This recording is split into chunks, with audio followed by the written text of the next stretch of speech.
Today we're going to be talking about the pros and cons of panel style LEDs versus chip on board style LEDs, specifically focusing on the D&O 180 watt bi-color LED panel against the Aputure 120D Mark II with the Light Dome Mark II. So let's get into it.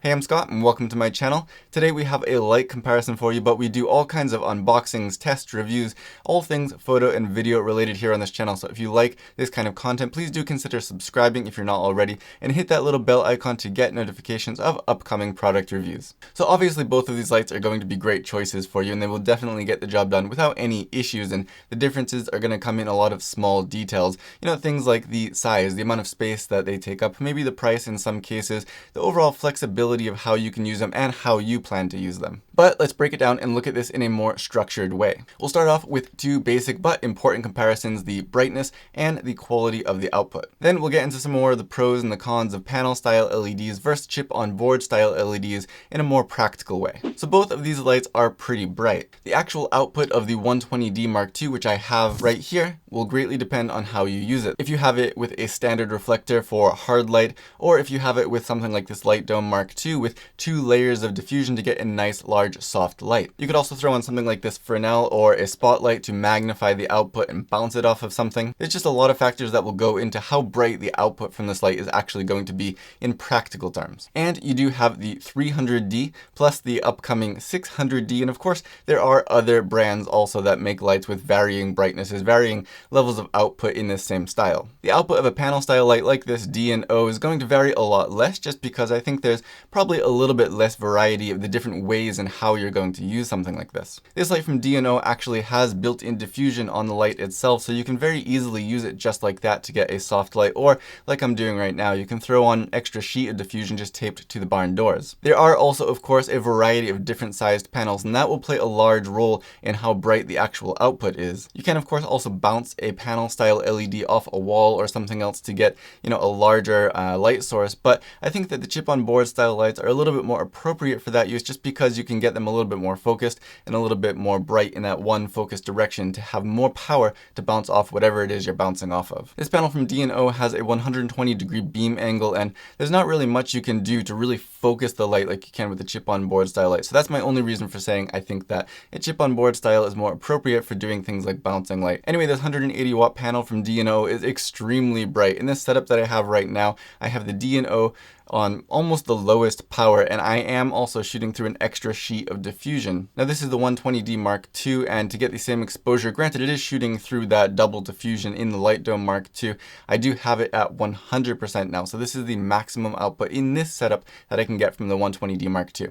Since as a key light, I think these are going to be some of the setups that people are going to use most often with both of these lights. I'm going to test these in terms of the full power, as bright as I can get them in this setup, and I'll put the specs up on screen as I'm talking right now. But you can see a little bit in terms of not necessarily just the bare light by itself, but in actual use, how bright these can be compared to each other. Now keep in mind that lights like this 120D are daylight balanced, so all of the LED chips are dedicated to that one type of light, and that means that it's going to give you the maximum amount of output at that color temperature. A lot of panel style lights like this D&O, of course, as you can see right now, are also bi-color, which means that they have both daylight and tungsten balanced LEDs on there. And that is great because it means it's flexible, but it also means that it's not going to give you as much output as a panel of the same size that's dedicated to only one color temperature. So when searching for an LED, especially in the panel style, since so many of those panels are going to come in the bi-color option, you want to really think about how you're going to use it. And if you're not going to use that tungsten color, then maybe buying a daylight only balanced light will give you more output for the size. This is a little bit off the brightness topic here, but there are also more and more RGB style panels coming out, but very few RGB chip on board style lights. However, to tie it back into that brightness factor, of course, that means that the LEDs are going to be split up between even more colors than just the bi-color lights. So remember that, again, for the size, an RGB light will be less bright than a light that's the same size dedicated either to only bi-color or even more, only one daylight color. So the detailed specs here, of course, will vary greatly from brand to brand and even from light to light. So today when we talk about these detailed specs, we're going to talk specifically about these two lights, the D&O 180 watt bi-color LED panel and the 120D Mark II from Aputure.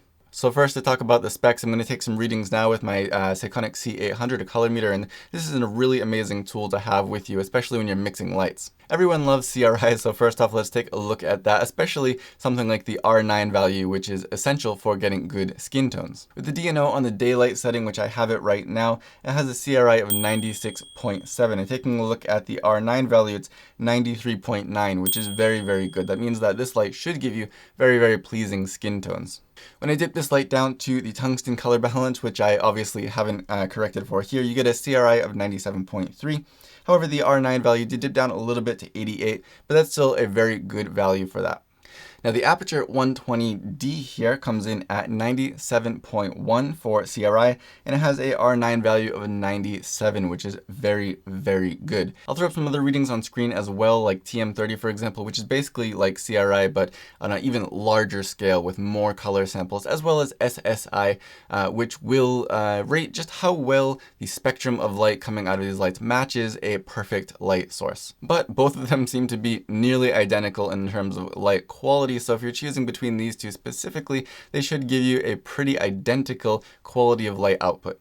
Now, while speaking of the quality of the output, it's of course not only going to be technical specs, it's also going to be the quality of how the light looks. And as we already mentioned, something like the 120D can be modified with a lot more variety because of that Bowen's mount. You can throw a variety of softboxes on there. You've got the Fresnel lens, you've got spotlight mounts, you could put a reflector on there, you could bounce it, you could have direct light or hard light or soft light. You can really do a lot with it. However, it's going to be a lot more expensive because those are all extra things that you need to buy. I've personally found that with panel lights, especially like this DNO light, which have built-in barn doors, they're just a lot easier to modify for a key light because you can just tape paper diffusion, which costs almost nothing, right onto the edge of the barn doors, and boom, you got basically a softbox right there with a larger light source that's now diffused more than once because the DNO does also have that diffusion built into the panel itself. Of course, there's nothing stopping you from bouncing a light like this or shooting it through a separate diffusion or something like an umbrella, but I feel like overall to get a pleasing light out of this, it's going to be cheaper.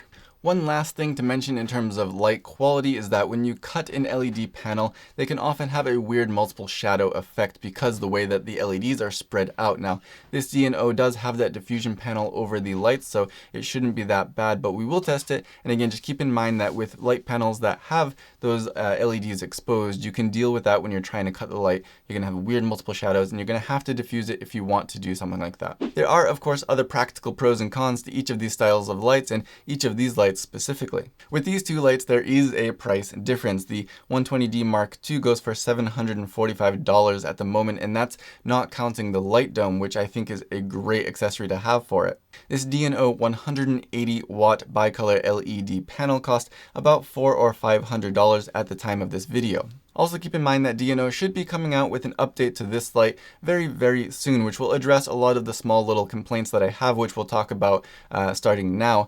But when that comes out, I'm not sure how much it will cost. However, I doubt that it will be more than the 120D Mark II.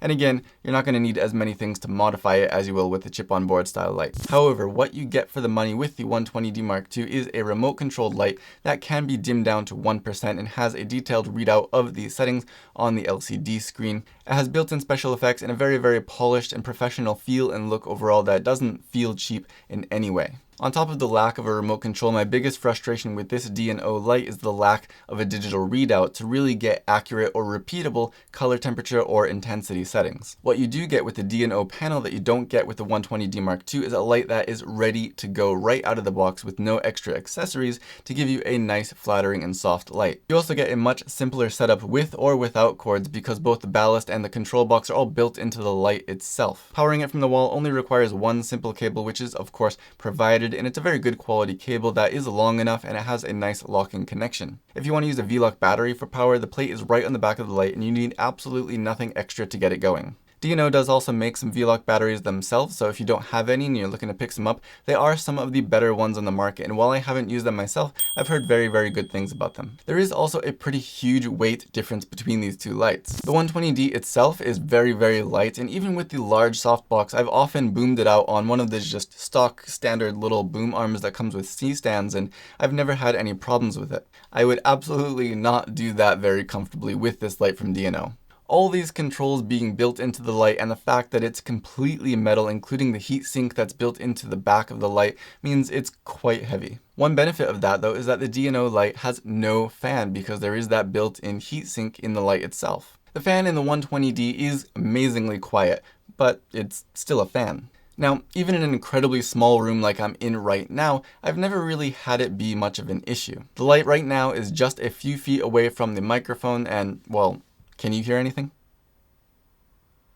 Either way, the D&O having no fan built in is a very welcome thing, and a lot of panel style lights will be the same way without a fan, but a lot of chip on board lights will have a fan, and the 120D is one of the quietest in the market. So in most cases, if you go cheaper than that, you're going to be dealing with that noise a lot more than you will be here. Panel lights can also often have flags or barn doors built in, just like this one from D&O does. There are pros and cons to that, of course, as well. One of the cons being that when you're using the barn doors, it's more difficult to angle the light down because the barn doors get in the way. But the good news with this one from D&O is that you can pop them right off if you want to do that. These barn doors, in theory, should give you a little bit more control over the spill of the light from spilling onto the background or somewhere where you don't want it, in a little bit more of a controlled way than simple grid on a Light Dome Mark II, for example, would do. With this light and with a lot of others though, there is a little bit of space between the light itself and where the barn doors start, so there is some spill out of there, but if that's really critical for you, you could easily just throw some gaff tape on there to cover that up. For me, another huge benefit of having those barn doors is just that you have a really good place to tape on or clip on diffusion or gels, and with diffusion, for example, you've got basically a soft box that you can fold up and put in your pocket. One of the remaining things to keep in mind with a panel style light, first a chip on board style light, is the size, both when in use and when you pack them away. Panel lights are, well, flat, so obviously you have a lot more freedom of where you can place them or where you can fit them, even in a really small room, and you can move them around a lot easier to get them in position exactly how you want. For me, in this obviously tiny room, that's huge. The 120D Mark II with the light dome, on the other hand, itself is huge. I was using it as a key light here for a while, and I had it pushed all the way back into the corner as far as I could get it, and the light dome was still barely just not peeking out in front of my lens. I could not move it into any other position if I wanted to switch things up. When I wanted to pack it up to bring it out onto a shoot, it was just a nightmare, to the point that I almost considered just buying a second set because I didn't want to have to try and break it down and build it back up every time I went out on a shoot and wanted to use it. I mean, I love it, no doubt, it looks great. But it can be awkward to use, especially here in Japan where rooms are often tiny and I just don't have the space for it. With the panel light, even a large one like this one, because it's flat, I have a lot more freedom in where I can place it and how I can move it, even in a very tight space. When you pack it down, the 120D has this very nice and organized case, but it is a little bit large. And keep in mind that when you're bringing this with you, you do also have to bring your accessories like the light dome, for example. The D&O light has a carry case that, well, it is pretty large, of course. It's not much thicker than the light itself, so it's going to be a lot easier to slip into your car. Plus, all I have to do is fold up some sheets of diffusion paper, slide it into the case, and boom, I'm good to go. So, panel lights like this one from D&O can be thin and easy to use even in tight spaces. They're often bicolor, and they're also going to be often cheaper. Plus, this one from D&O is silent, it's super bright with built-in barn doors, it has a built-in diffusion panel for soft light, and it has a single cable or cable-less design with V-mount batteries. Chip-on-board style lights like the 120D from Aputure will often have fans built in, sometimes quieter than others, and they will also need different modifiers to get the look that you want. That could also be a benefit, of course, with added versatility, but they do often take up more space than something like a simple panel light will. The 120D specifically is also super light and nice for booming out over your talent, plus it has very fine control over the light output down to 1% and special effects built in. Either way, I've loved both of these lights and I think they're both great for different situations. Now, which one will I continue to use on this channel? You'll just have to stick around and see. Let me know down in the comments below which style of light you use and which one you prefer, or if there's anything that I missed out on in this comparison. Also, if you have any questions or comments, leave those down there as well and I'll do my best to get back to you. If you liked it, don't forget to give it a thumbs up, subscribe to see more in the future, and as always, thank you for watching.